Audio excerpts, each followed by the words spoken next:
जी बैठल काहे बनी, जाई बाजारे कुछ सामान ले आवे के बा। हमरा से भाई कहीं ना जाइली, हमार सबेरे ही से अपने पेट दुखाता। अब हमरा से हम सुते हम आराम करें। बाप रे।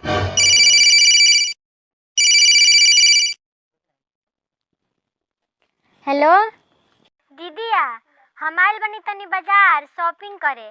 शाम हो गइल बा, घरे जाए के बा। हाँ, तनी जिया जी के भेज दे कि हमरा के घरे पहुंचा दी। सुनो ना काजल, जीजा जी के नु तबीयत खराब बा, वहाँ के ना जा सकेनी, ते कोनो गाड़ी पकड़ के चल जो।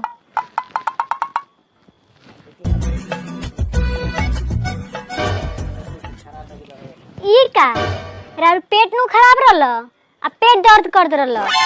अरे तो हम दवाई खा ले रहनी हो, आ जैसे सुनने कि काजल आइल बड़ी मार के हमरा जाए के पड़ी तो तुरंत दवाई असर कर गइल। अब देखो हमका के मार्केट करा के हमका के हम घरे छोड़ के आवत। तू बिल्कुल टेंशन मत ले, हम जा रहे हैं।